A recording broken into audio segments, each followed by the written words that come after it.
Oi pessoal, no último vídeo eu disse que ensinaria para vocês alguns métodos para resolver equações. Promessa é dívida. Hoje eu vou ensinar para vocês o método da falsa posição. É bom vocês não confiarem muito nela, porque ela é meio falsa. Entendeu? Primeira coisa importante, as equações que eu vou mostrar para vocês hoje são do primeiro grau. Isso significa que só são feitas as operações básicas, ou seja, adição, subtração, multiplicação e divisão. Então a gente não vai ter, por exemplo, um x ao quadrado ou um x dentro de uma raiz quadrada. Mas, Léo, para resolver essas equações não é só passar os números para o outro lado? Calma. Como eu já disse, não existe essa coisa de passar para o outro lado.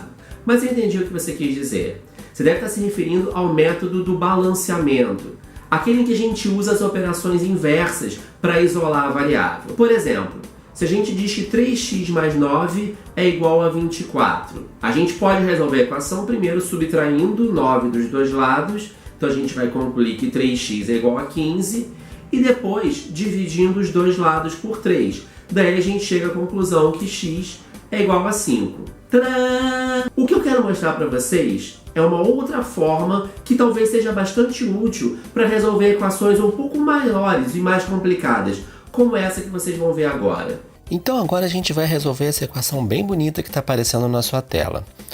Por enquanto, eu não sei ainda a solução, mas a gente pode escolher qualquer valor para começar. Então eu vou escolher um número que zere um dos parênteses. Por exemplo, eu vou testar um valor x igual a 8 para ver o que acontece. Isso já vai tornar os meus cálculos mais fáceis, porque no segundo parênteses eu tenho um x menos 8. E se eu escolher o 8, o resultado vai dar 0. Então o que eu vou fazer agora é substituir o x por 8 em cada um dos parênteses. E daí eu vou fazer esses cálculos. Por exemplo, 8 menos 6 dá 2.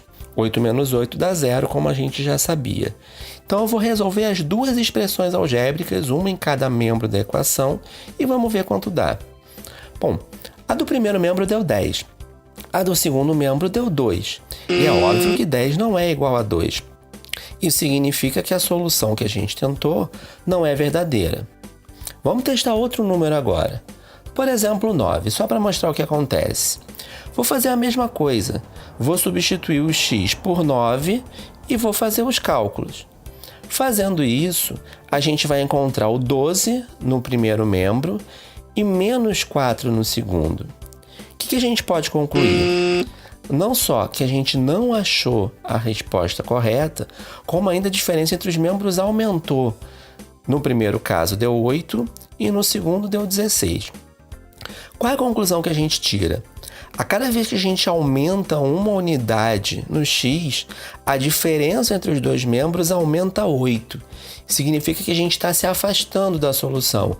Então eu tenho que fazer o contrário agora. Eu tenho que diminuir partindo do 8. Vamos ver o que acontece se a gente tenta o x igual a 7, por exemplo. Vou fazer a mesma coisa. Substituir o x por 7 e olha só o que vai acontecer.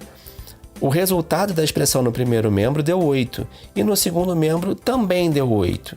Então a gente encontrou uma identidade, uma igualdade que é verdadeira.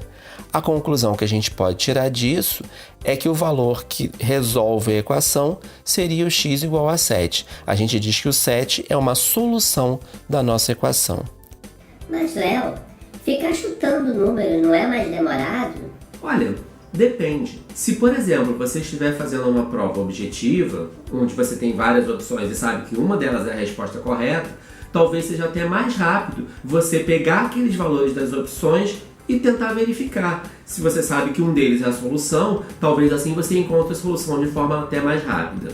Um último detalhe, esse método pode até ser usado de forma parecida com outros tipos de equação, como por exemplo a de segundo grau. Só que nesse caso, essa ideia de aproximar ou afastar da solução acontece de maneira um pouco diferente. Então, nesse caso, até vale a pena em algumas vezes testar os valores se você tem opções, mas a forma de aproximação pode ser um pouco diferente. Se você está curioso, quer saber um outro método para resolver uma equação do segundo grau, por exemplo, não perca o próximo vídeo. Tchau, tchau!